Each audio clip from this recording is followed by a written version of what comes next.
UK, and this is Tough Talk for Challenging Topics. I am honored to be here with Karl and Morgan today. Thank you so much for taking your time to come all the way down to our studio and interview with me. Would you mind introducing yourselves? Mm-hmm. Sure, go ahead. Okay. I'm Morgan Slumberger, and I run the Real Women Co-Lab at University of Montana, which stands for Rural Entrepreneurship and Leadership for Women. So I really focus in on how we can facilitate research at the University of Montana and across the country that can make impact for rural entrepreneurs and leaders and their communities. And that's actually how I ran across and met you in the first place. Yes, so cool. And so I've been really lucky to have worked with the Women's Business Center that's housed in Missoula and have done a few projects in Indian country. So I feel really privileged to have gotten to lead some of that work earlier on and during the pandemic. And I get to work with Karl on a lot of those projects. Nice. And would you mind introducing? Yeah, of course. Yeah, Karl Unterschutz, and I am the director at Accelerate Montana's Rural Innovation Initiative. So that's a project that's been going on for about 4.5 years now. We just got refunded by the Economic Development Administration. And this next 5 years, we're focusing on the access to finance across Montana. But we really work with rural entrepreneurship, and in this case, focusing on the access to money and growing out of using capital and so forth. So. And that's actually how I got introduced to you. Yeah. Through the report, which we will get into. Mm-hmm. Thank you. Mm-hmm. Such important work is that on the university campus or? It's a great question. So I'll answer my part. Yeah. So I work for University of Montana with the co-lab, with the Real Women Co-Lab, and it really is kind of setting itself up to be more of a national, rural, study, observational, impact-driven center, if you will. But a lot of the services through the Rocky Mountain Women's Business Center and Native Women Launch, those are housed at Accelerate Montana. So Karl could talk a little bit about that. In Accelerate Montana, part of us are on the campus. I'm one of those. So there's a couple of us that are focused, or our offices are on campus. Our program is focused there because we're funded through the EDA University Center program, very specific funding mechanism. So that's why we're on campus. Part of Accelerate Montana is not on campus, and it's a separate organization. And I won't go into that because there's a lot going on there too. We can talk about that if you want to, but it's a little different work. Actually, I would be interested in hearing a little bit more about that because I think they're both such important organizations. Sure, yeah, okay. So on campus, we have the Blackstone Launchpad, which is really entrepreneurial focused for students, staff, and alumni. And the goal there is to support folks that have ideas, even just like yourself when you're starting out, you're like, hey, I just have an idea, I want to do this. Providing coaching support, sort of peer support, and then networking support to get started. And then there's what are they called now? It's PTAC. It's Apex Accelerator. Apex Accelerator. They just changed their name this last year.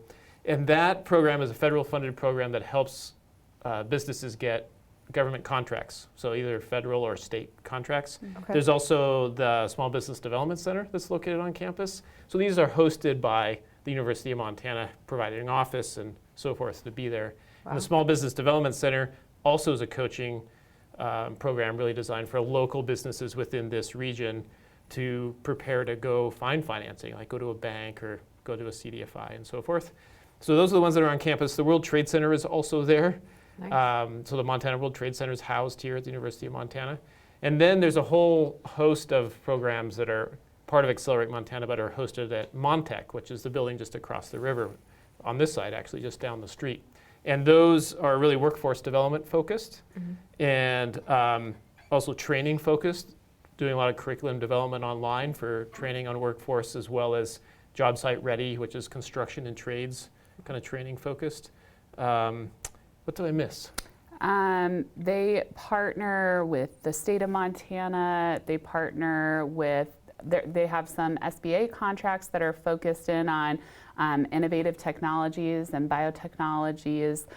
So a lot of our professors on campus who might have like some intellectual property or some kinds of research might spin off and go to Montech, where they have more research-oriented things for what we call commercialized research in the economic development world. So they have a lot going on at Accelerate Montana and the university, and it's really cool because we're very collaborative and we get to work together and do cool stuff as a collective. Yeah, thanks for bringing that. But I think Montech, we should point out, also it's one of the few places that a startup company could get access to a wet lab. So if they're a chemistry-based company, they could start there. Wow. They pay rent, of course, but it's sort of a reduced rate. So, and they're actually looking to improve that building. I think this next couple of years is to build a new one, because they're just totally booked as it is. Yeah, there are a lot of, and yes, what Karl said, they have like specialized hoods, I think, that aren't found in many other places in terms of research laboratory space. And then they also have the like random startups that rent space in there and start businesses. So there have been a lot of little, small Missoula startups that have grown and been incubated at Montech as well. Yeah, I'm really glad you brought that up. I would have had no idea over that. That's fascinating. My undergrad's actually in chemistry, so I'm like, ideas. Yeah. But wow, it is really because you get to share so many ideas like that too, and with that collaboration. Right. There's a great story of that, actually. So Reflex Protect, which is the startup that's been in there for a number of years, he tells a story that he had this technology. He wanted to make essentially a bear spray using a different technology, but because bear spray you shoot with your thumb, he thought that's not very easy to do. Why don't we shoot it like a pistol, because that's a much easier thing to do. But it turns out, long story, you can't do that very easily. That requires EPA regulation to spray bears, but you can actually create a mace to spray people without that same regulation. So he started working on this chemistry that would work really well, but be easy to clean up. But he didn't know how to clean it up. So he just talked to the chemists that are working in a different company right next door, and they invented the cleanup. So now he's got this very unique product that you can use on somebody, and rather than mace, that they're in pain for hours and hours and hours, you can put this other material on and clean them up right away, so that they can sort of be subdued, and put them in handcuffs or whatever you have to. So hospitals like to use it because they can't use mace or spray like that in a hospital, and those kind of settings. So yeah, there's a great example of where the collaboration, because you're next to each other, resulted in a product that is now a mainstay of their business. Wow, that's kind of like an antidote for mace. Yeah, yes, it is, exactly. It's like a patented formula, like some kind of solvent. So yeah, that goes on the eyes. It has to be together. Like, it doesn't work for mace so much. Like, his product is the spray that you spray, goes into the eyes, and then you can clean that product up with a cleanup product. Huh. So, yeah, just another example of that. We have a whole lot of stories in Montana about small businesses like that. Yeah. Could probably fill a whole show about it. So. Well, and there's actual research on this, and I'm like trying to think of where people could go to find it. If you Google it, it should come up. Actually, the High Tech Alliance might have this on their website.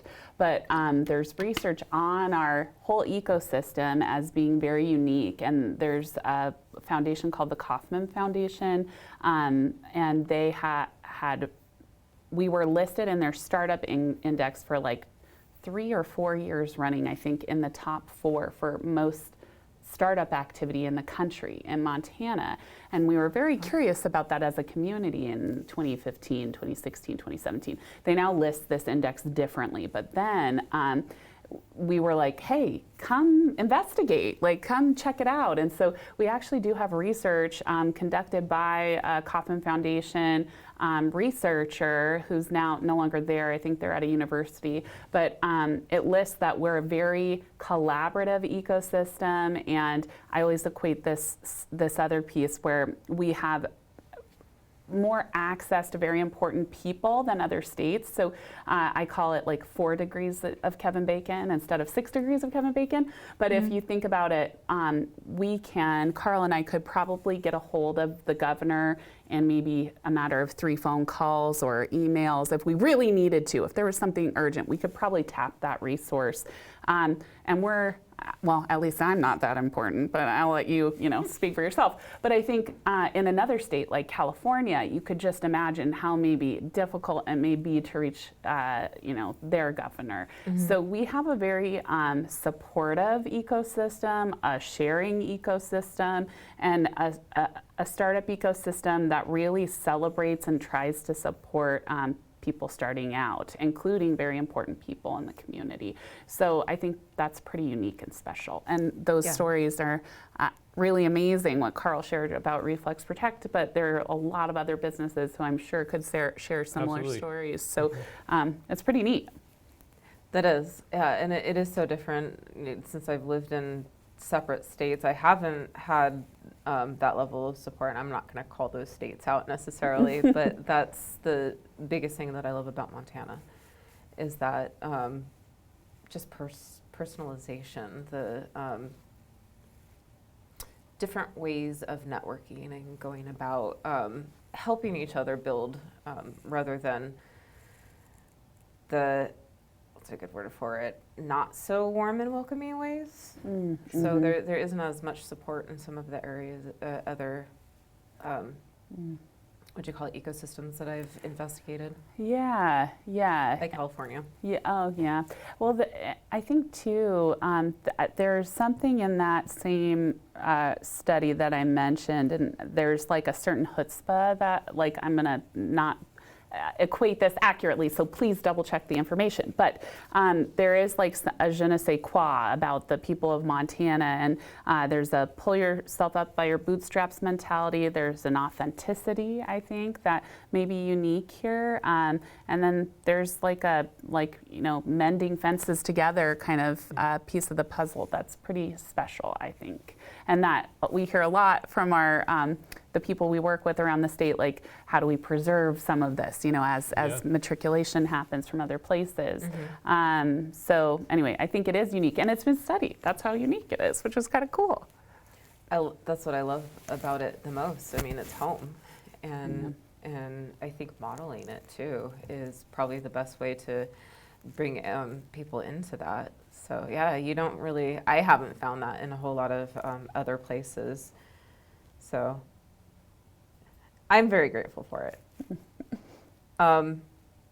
Okay, so the study that had actually brought us all together, can you tell us more about what it was and what your findings were, Karl? Yeah, I think this also, I'll back up and tell a story that started about 2 years ago.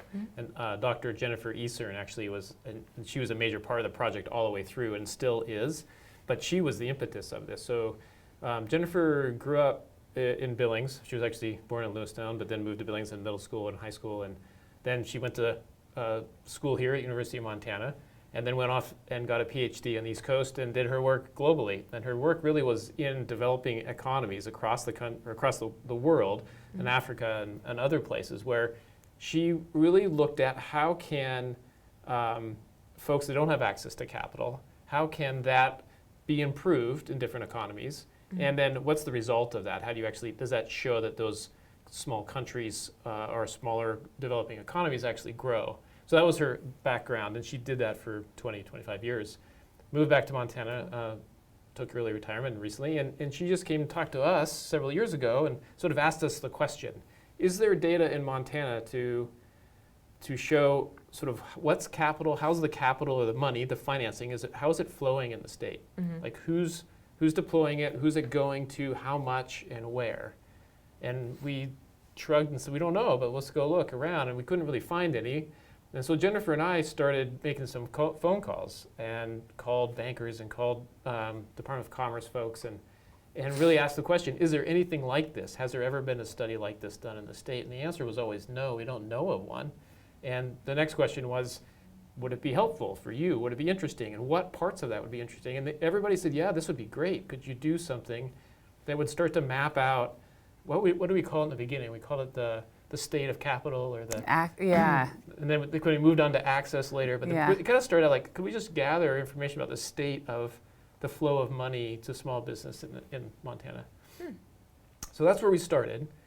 Then after about 6 months or so of those phone calls, we sort of all got together, and including Morgan, and sort of say, is this something we can carry on? Like, can we make this a research project, and what would it take? And so to make a long story short, we decided to go forward with it, and we contracted with the Bureau of Business and Economic Research at the University of Montana, because they are, since 1942 or 45, something like that, they've been the organization in the state that does economic research. So they helped us really do all the technical sculpting of questions, deploying the questions, getting the data back, cleaning the data, all that stuff, which we aren't practiced at as much. Nice. But we worked also with a advisory group. We collected about 12 people from bankers, from certified development financial institutions, from other economic development organizations in the state, all of whom either are lending money or are part of loan programs in the state. Mm-hmm. And they really helped us sculpt the questions of what's interesting, what might be important to ask, and how might we develop some surveys. And so all out of that, we developed 2 surveys, one that went out to financiers. So again, those are like banks and certified economic development institutions and economic development programs, so forth, and the state, the Department of Commerce, for example. We surveyed as everybody we could get a hold of, and we actually got really quite good response. I think we had 130 some targeted financiers, and we got 35 responses, 36 responses, which is pretty high percentage for a survey. Then we also did phone calls and phone interviews. We interviewed over 125 people. And then we did the second survey, which was focused at businesses. So someone like yourself to say, so, what's your experience? What are you using for finance, if anything? How did you start your business? How did you finance it, like we were talking earlier? And so we got a sense of what was happening in the state with small businesses. And we focused, Morgan really led this charge, was let's focus on very specific demographics, women being one, so women-owned businesses. And then our program was really focused on indigenous businesses, or indigenous-owned businesses. Let's focus also there. Native-owned businesses, and then also rural was important to our program. So we looked at those 3 demographics specifically, and how did they differ for the use of finance, the access to finance, and so forth. Wow. So those 2 surveys and those 2 reports first one was finished in November, and then the second one just last month, the business survey. Yes, and I received that report. And what were your findings? I'm going to let you explain since... Yeah, we have a lot of findings. They're both 100-page reports, so there's a lot in there, and anybody can access it. It's on our site at Accelerate Montana, and I'm happy to share the link too, so you can put it with this posting if you want.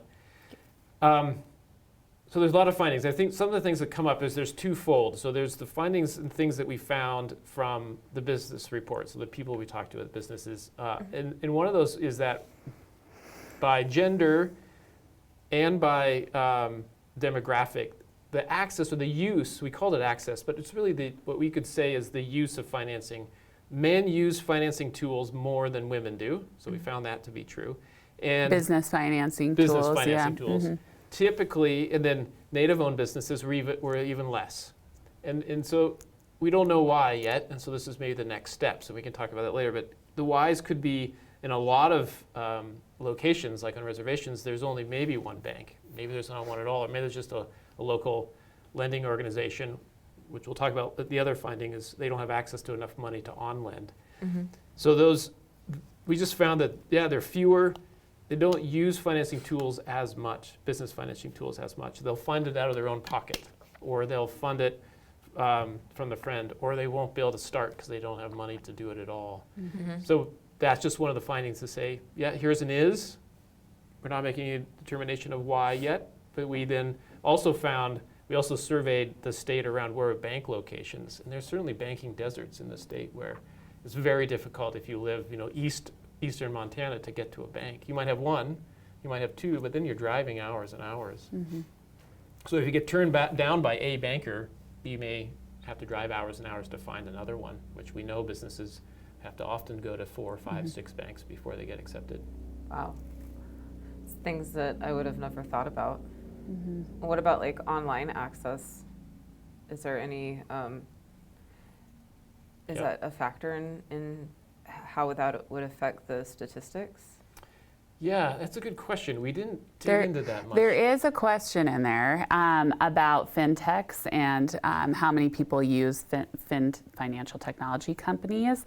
And I'm having trouble recalling the statistic, but I don't think it was large. And could that have some, additional access vantage points for certain people? There could be. There are also predatory lenders. I mean, those are in physical locations, but and in some, people looking to make a buck. So there's a lot of opportunity, I would say, in terms of education. And I think this report definitely revealed some of that opportunity, I think, for women. So some of the things that we've talked about, women use a lot of their personal resources to fund their businesses. So they may use a personal credit card, or they may pull money from savings. Rather than, and these are women who often do have a business account, if I'm remembering the research correctly. So they have a business account, and yet they're pulling from these other places of their personal funds, and that's more expensive money. They're paying taxes on pulling money out of their savings, and then they're also, when they're using a personal credit card, that has a much higher interest rate than if they were to approach a banker about a business loan. So we have lots of assumptions as to why that may be, but we don't have data on that yet for the state of Montana. But lots of ideas and thoughts about that should be validated. So it's really fascinating how we see this data, and a lot of it, I would say, aligns with a lot of the practitioners across the state. They may have thought of some of these things earlier on, or see it in their practice where maybe not as many women are getting loans. Statistics across the country show that women are about, it's like between 32 and 36% are usually the statistics that I see of women-owned businesses. And I think in Montana, they're getting somewhere in that ballpark of loans. About 36%. Yeah, okay. 36%. So that's not, when you consider how many people are in business and how many people are receiving loans, that's not that disparaging. However, when we look at the use case for men are using loans at over 50% rate, I think, business loans, if I'm remembering correctly. Yeah, it could be. I don't remember that statistic. Certainly they're using more tools. Like there's a whole bunch of more tools there. Yes, that they're leveraging. Typically using than women do. Yeah, and that would go for people of color, indigenous populations as well, are using those business tools at much lower rates, as Karl mentioned. So what does that all mean? And there are some really cool key recommendations from that study that Karl and Dr. Eastern and the Bureau of Business and Economic Research put together in that report, because there is so much data. And I was lucky enough, Karl was out of the country, and so Dr. Eastern and I went to a few different places and talked about the study and the findings. Really, Jennifer Eastern did the talking, and I was just there as moral support. But I think what's really neat about that is we got a lot of questions from service providers across the state, and these are people who really care about Montanans and their businesses, and they're providing them loans, they're providing them support, which we call technical assistance in our lingo. But the question was, well, what now? We have all this data, what now? So some of those recommendations are really key into the, how do we make improvements? How do we help people? How do we change some of these statistics? Yeah, especially with the access part, and how do you get the information out to those populations who aren't utilizing the tools as much? Right. It really opens the door to digging into and figuring those things out. So that's really fascinating. Well, one of the other questions and findings we had, which was kind of down that area, was what are the different institutions using to, or what are important for them for their risk analysis, if you will? What do they use to say yes or no to a loan, more or less? And what we found was that banks are different than the state programs, and they're different than the certified development financial institutions. And we also found that the demographics being served by banks was slightly skewed more sort of men and rural, and the CDFIs are more women and indigenous, because CDFIs often are focused on a demographic or focused in a region. That's the idea. They're smaller. So the way that what's important to them is different. So the banks would use, for example, it's really important to have collateral or to have the owner equity. So if you're coming from a population that doesn't have a lot of money, you're in rural Montana, you don't have a lot of money, you don't have any owner equity, a bank isn't going to finance you. And they're sort of tied up by rules. And one of the things banks told us in the survey was the biggest challenge for them to loan more money is they can't loan to marginal borrowers, which meant in their term they don't have enough equity. So that would mean, an equity being that own cash, your own money. So basically the saying is, don't go to a bank to get money. They only or loan money to people that have money. I mean, that's sort of kind of true. You kind of have to have some money to back up what you're borrowing from a bank. But from a CDFI, they would have some other terms. They'd look at the business plan. So somebody may not have the same kind of equity, but they would spend time with that CDFI, the Certified Development Institution, and write a business plan. And they would take that as higher weight in their deciding to loan money or not. So really one of the things that we're driving at, the what's next, what do we do, is could we support different tools to allow for more money to go out the door under different risk analysis. So different tools for these lenders to say, yeah, you don't use a credit score because the credit score sort of, takes a lot of people out of it if they don't have credit or if they got a medical debt or something that's in the way. Right. So use something else to determine if they're going to be a good borrower. So that was one of those findings, like, okay, we have these different ways of deciding if somebody's going to get a loan or not. Can we diversify those tools so that more people have access, more people that are good borrowers?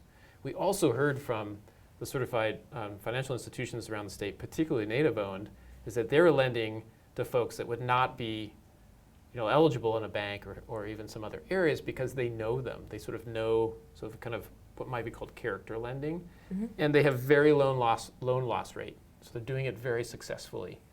But we also found that they don't have enough money, those organizations, to lend to all the people that they think would be good borrowers. And that's true for economic development organizations as well, which aren't native owned. They're in rural Montana, and they don't have enough money either to lend to all those borrowers they think would be good borrowers. So there's a couple of systemic things going on there that we really would like to explore further. That is interesting. Yeah, and just for anybody who watches this, I was listening to Karl, and we're so entrenched in this world that it's really easy to forget, like, the landscape of the financial institutions that we have. So we have banks, and that's what I think a lot of people think about in terms of a loan. Like, I'm going to go talk to my bank because I bank with whomever, and that's an easy thing. And then a lot of women are like, I'm not going to ask for anything because I am either scared or I won't draw conclusions. But they're not having those conversations as frequently as men are. But then, so banks are kind of the initial thought when we think about funding.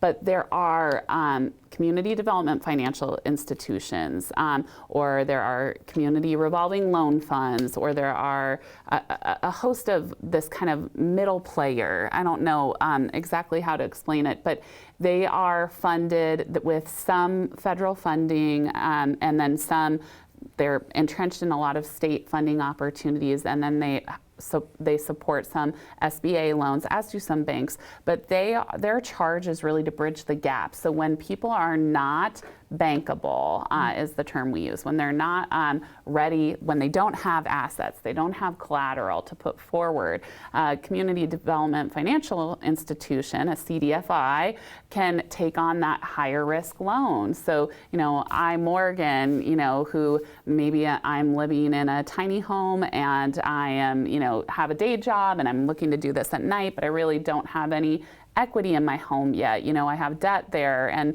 maybe I have a car payment. The bank's going to look at me and be like, sorry, we really like you, Morgan, but we are tied up and we can't. So then they might, hopefully, although that's another thing that there's an opportunity here, kick me to a community development financial institution. Sometimes that kick doesn't happen. So that's something we want to explore further too. So there, they will charge me more interest, but it'll be lower than a credit card, much lower than a credit card, and I'll get some service provision from these people. They care about me, they care about their communities because they're all county-based. They serve counties across the state, and this is true of every state in the country. And then they would take me on if I am the right fit for them.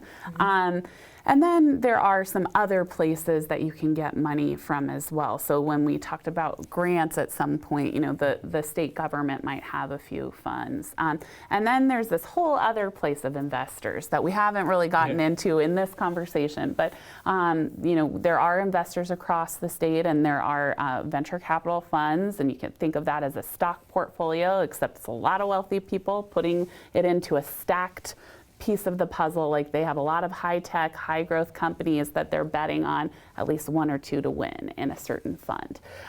So that's pretty particular and niche. And then there are angel investors, who are around peppering the community. And some of those are funds, and some of those are individuals.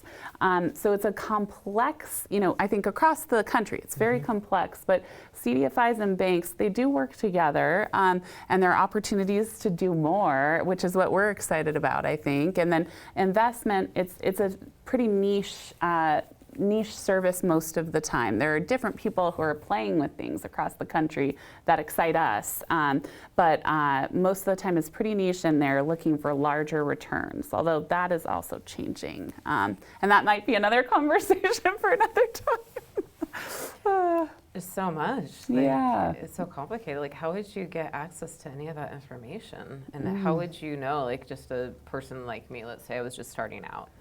Where would you start? Well, I think if you were starting out and you're looking for money, I think as you did, coming to a local economic development support group, like the Rocky Mountain Women's Business Center, or a small business development center, or Apex or PTAC, all of those service providers, especially SBDCs, WBCs, PTACs, they're all federally funded, and most of those people have a really good idea of what's happening in any state. Yeah, and they're around the state. I mean, that's the thing is, there are economic development organizations all over the state, so find those folks.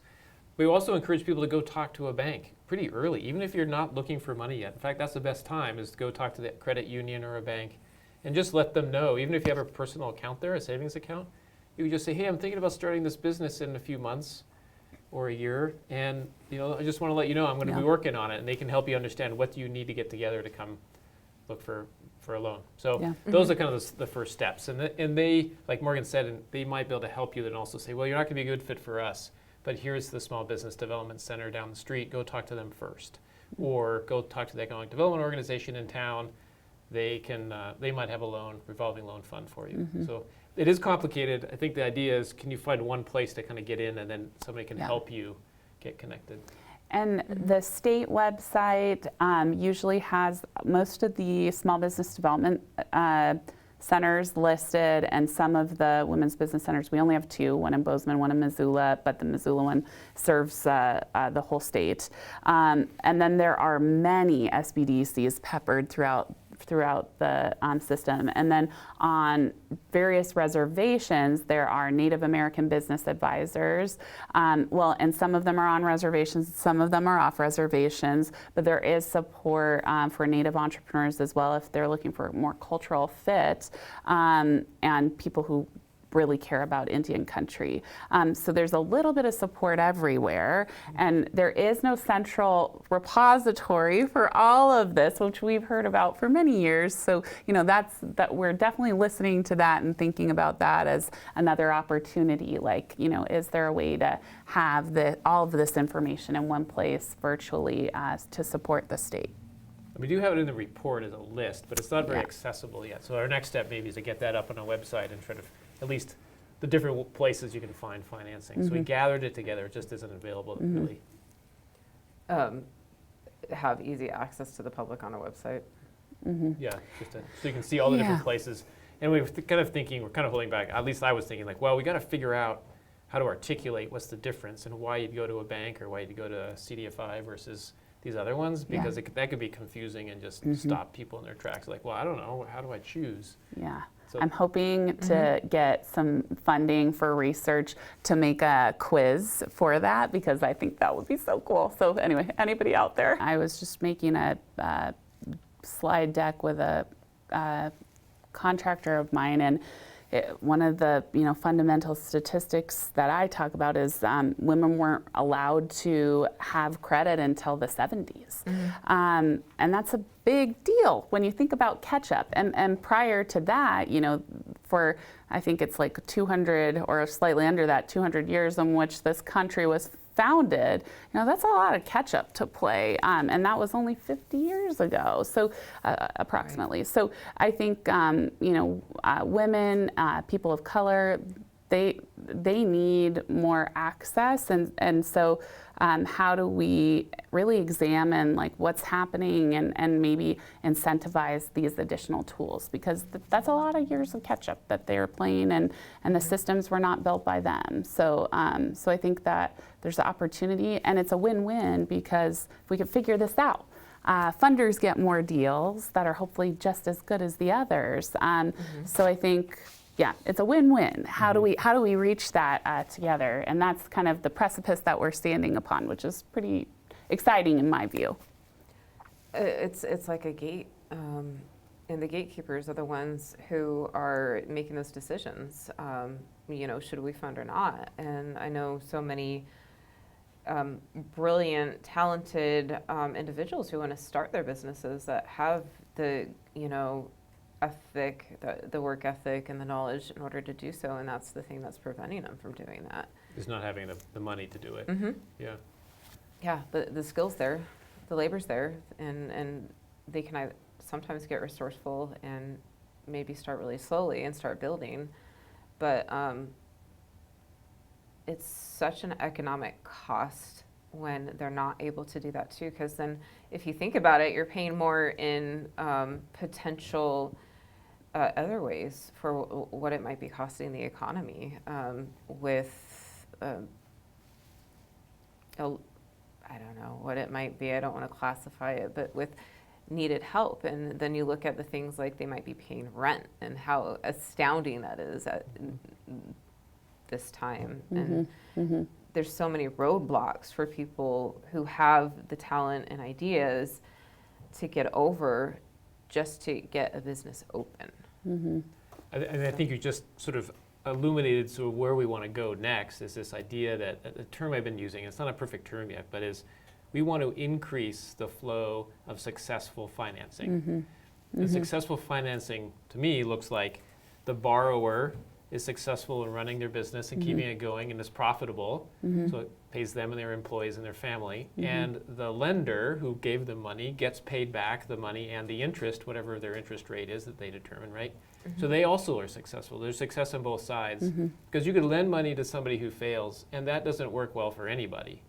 And I think understanding, like, there's talent. If folks have this talent, they want to go do something, they have the ethic, they want to work hard, they want to create a new business. The uplift to the economy is massive if they're successful. So ultimately, the question to all of us is, how do we have more of those folks become successful? Part of it is getting them the money, but part of them is getting them training and the skill sets, so they know how to make that business run successfully and pay the money back. So, and part of it's, who do I go to for money when I'm ready for it, and how do I get ready for it? So that's the training piece also that we know has to happen, because most of the lenders we talk to also say, folks aren't ready when they come to us almost most of the time. Occasionally they are, but not very often. So they're really, even with all the technical assistance out there, we need to have more of it so people are ready to go to the bank or go to the CDFI or go to the investor, whomever it is. Friends and family even, like, having how do you ask your friends and family for money? Mom, please. I don't. Right. And I think there's so much that just got me so excited about what you were saying, because Karl brought up the skills, and I think 3 years ago I worked on a project with the University of Buffalo and University of Florida, or South Florida, about how we can start to think about like what entrepreneurial skills are, and how we might like figure out, like, is there a core competency of these skills that we could manifest? And it's really fascinating, because all of these, even banks who have more regulations and have to require certain things by the government. There are these fascinating pieces of the puzzle where they still do look at a business plan. They still judge on character. And so what comprises the character of a successful entrepreneur? And no one's figured that out. Like, I mean, banks, you might argue, could, but they're playing with more wealthy individuals. But I think it's really fascinating to me because VCs do it like, less than 50% of the time. That's what their stack is comprised of. Like, they're taking a gamble and they're hoping 50% of these work out. And banks still have people who default. So do CDFIs have successful lending. Yeah. So it's really fascinating to me in terms of like, how can we start to support the ecosystem in making some of those win-win loans, even thinking about like, what is the criteria that funders need from a successful person who comes to them? What is that? And how do we start to spell that out and really help the technical assistance providers think about that? The other thing, there was another thing that you mentioned in there, Karl, that was so rich and got me really excited too, that I was talking with Paul about last night. Darn it. Ugh. Which part? Let's see here. You were talking about, oh, I know what it was. Okay, so when we think about the win-win, and Megan, you had mentioned something like this earlier, there's an opportunity cost to our country and to our state by not figuring this problem out. And that is like, we could have a much larger tax base if we were figuring this out that would benefit everybody in terms of like, businesses are taxed, we are missing 70 or you could say like 30 to 60% opportunity here. So how much money does that equate to in impact for communities, for the state as a whole? It's a big miss. So if we figure this problem out, it helps the entrepreneurs, it helps their communities, it helps funders, and it also helps like our state and our country in terms of like ecosystems and infrastructure. And so anyway, so I just am like, ooh, a dog with a bone. Like, this is so, like, we could do it. I feel optimistic. Yeah, it does feel like there's an opportunity here that like it can unlock a lot of folks' talent and skill to really start to be part of the small business economy, if you will, or even be larger businesses. They'll grow into being big businesses. Yes, and in Montana, our economy is 98.8% small business. Oh, wow. 98.8. Yeah, a lot of those might be just one-person business, like large majority of like one-person businesses, but That's me. there's a lot of money coming in through all those one-person Small businesses. businesses. Yeah, so if we're ignoring or if we're not figuring this out, we're not supporting our economy in Montana. So we have little industry, little like really large companies. We have a lot of mighty small businesses, which is kind of cool to think about.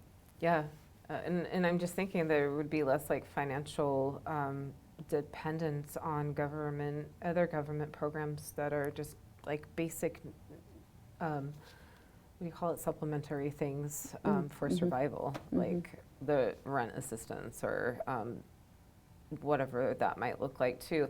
So that would be taking less away from the government in that sense also. And then, of course, I think about the mental health side and how that would benefit people. And at the end of the day, it's the installation of hope that will make them successful. And if they can't even get past that barrier with a bank and they're told no once, twice, how are they going to? Would they know to try again? Would they know how to try again? Where to try again? Yeah, how to try again. And that's the part we're trying to talk. How do you create the technical training so they know how to try again? Okay, they said no, but here are some things you can start to put together to do it again in a few months. And how do you overcome that rejection? That feels, these are the assumptions we may have, about some of the data, but, that is, I think we all love this work because you're working with people when they are like in this passionate, driven space and you're like, I can see it, baby, I'm with you. And when you are that vulnerable, because these often entrepreneurs, especially in the early stage, they're bringing this forward because they really care about something. They want to, make an impact, and whether that's like socially or for their family or for their community, or they want to make a living, they're passionate about something, and when they take that to someone and then they're rejected, that's hard, and rejection is hard for all of us, whenever we face it. But when it's like, what is it in English? They call it killing your darlings, when you're like cutting out sentences of papers or paragraphs of papers. This is like a darling that you're, placing in front of people with power and money. And so when you face that, it's really tough to bounce back from. Mm-hmm. Yeah, it's a shame. Shame will stop them from getting back. Nobody understands what it is, but everybody carries it to some level if they're rejected. Well, and the other thing we learned is like a lot of folks don't know why they get rejected. Yes. Which the banks talk about oftentimes that they will share why, but maybe they're not understood or something. So I think there's a gap there too, is to understand, okay, what's the next step? Because the rejection, most of the time the rejection isn't about the idea. So if I wanted to start an apple cart and sell apples, the bank is going to say, no one wants to buy apples. I'm against your idea. What they want to know is, how are you going to pay me back? So show me how many apples you're going to make or you're going to sell and how much you're going to sell them for. And show me at the end of the day, after you pay everybody, how much money do you have left to pay me as the lender? That's really what they want to know. And they need to trust that, you're right. Those numbers look good. You can sell apples for that much and makes sense. That's the part they want to know. It's not so much about what color the apple. If I'm selling apples or I'm selling hats, it doesn't matter. Right. Or if it's culturally important or not. Yeah. It's really, how do I get paid back? Because that's at the bottom. That's what their business is money and getting paid back. So, and banks have a very, very narrow margin of error. They can't have a lot of loans defaulting because the percentage rates are smaller. So Morgan was talking about how money gets more expensive. If you go to higher risk money, like you want a venture capital or something, their interest rate or the amount of money they want back is going to be higher because they're taking a bigger risk, and so they have to cover that loss somehow. So that's just a way of knowing, like, okay, I want to go for the cheaper money. I really have to have my ducks in a row. I need to know what my money cash flow is going to be like and be able to speak that language. So that's where the technical assistance comes in to say, okay, let's help folks get ready to go speak to the bank or speak to the investors, whomever is the right fit. Have the good number or have the right numbers. Right. Yeah. So,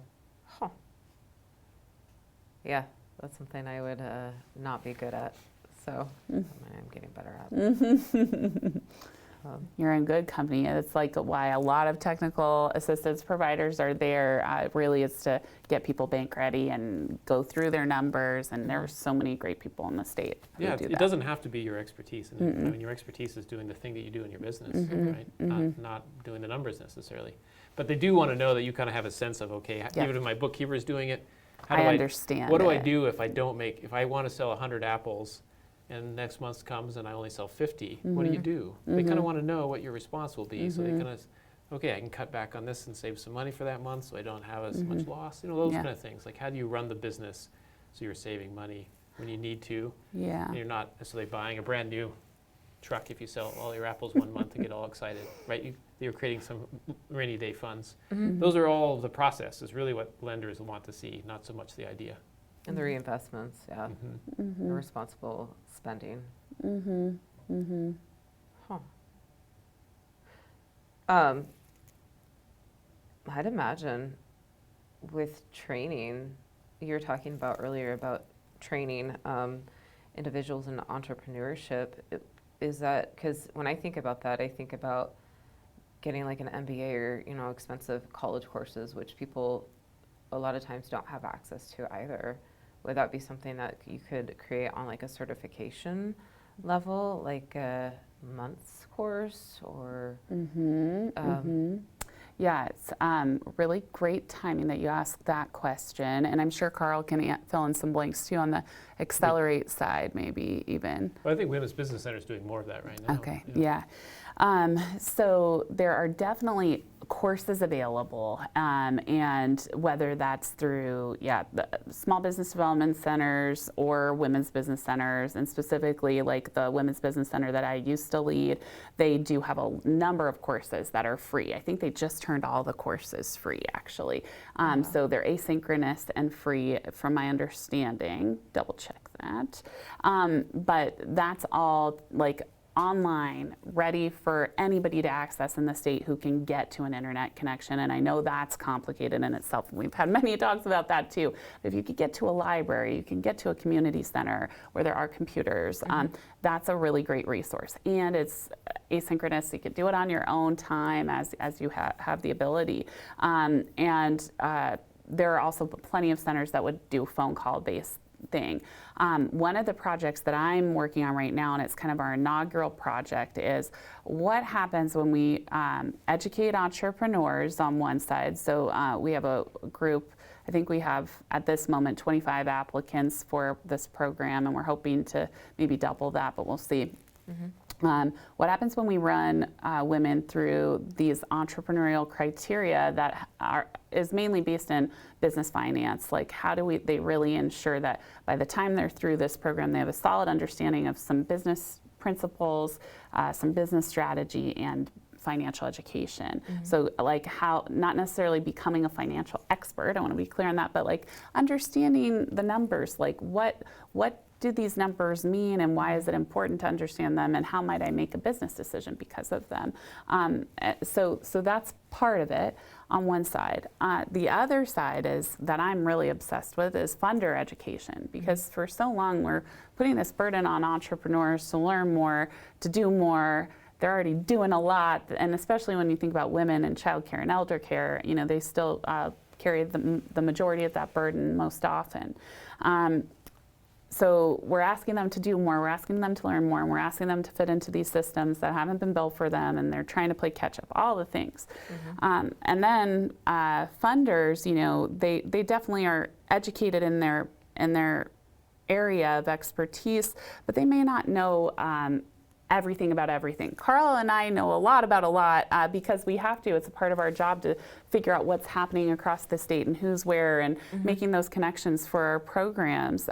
But that's not everybody's job. So if one of these entrepreneurs goes to see someone and they don't know about a particular kind of SBA loan, or they don't know how to ask questions in a way that makes sense for you as an individual. You know, these are all challenges, and not every funder is going to have every expertise in the ecosystem either. So how can we also simultaneously train funders? So that's what I'm really obsessed with, and I'm going to run a session at our conference next week just to investigate that more and see what do they think about that, and what would be valuable for them, and where are some blind spots in the ecosystem. And then back to your question about certification, how do we certify both of those groups? So then, boop, they can find each other easier. That would be my biggest hope. And then in the future, could we certify institutions? So, hey, you're you know, a lender and you're leading the charge for women. Let's get you certified in this certification. Or, hey, you're leading the charge for marginalized borrowers. How do we give you that certification? And by the way, did you know this marginalized borrower also has that certification? You guys should get married. Let's do it. So I think that's something that I'm investigating a little bit in this initial year of my new co-lab with some really brilliant minds at the university who are much smarter than I am. So it's exciting. I'm glad you asked that. There's so many things too. There's so many aspects. So like I know with me, one of the things I run into is, and I think we're, probably ready to wrap up. Hour and 10 minutes. Okay. Thank you.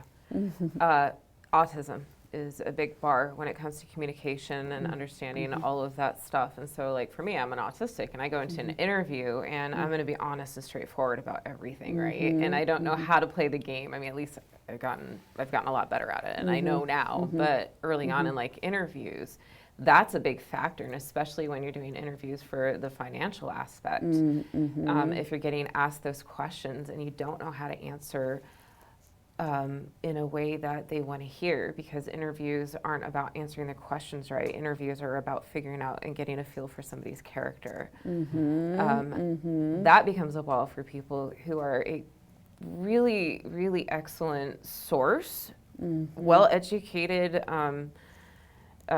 group who are some of the most underemployed and considered now like disabled individuals that have college education. And so they can tap into that talent pool. And so little like aspects like that, I think about how much of the disabled community could you potentially empower. So sorry, my brain just went off that way. No, I love that comment. And how many funders could we certify in ASD, approachability or understanding? Like, I love that. That's incredible. Great idea.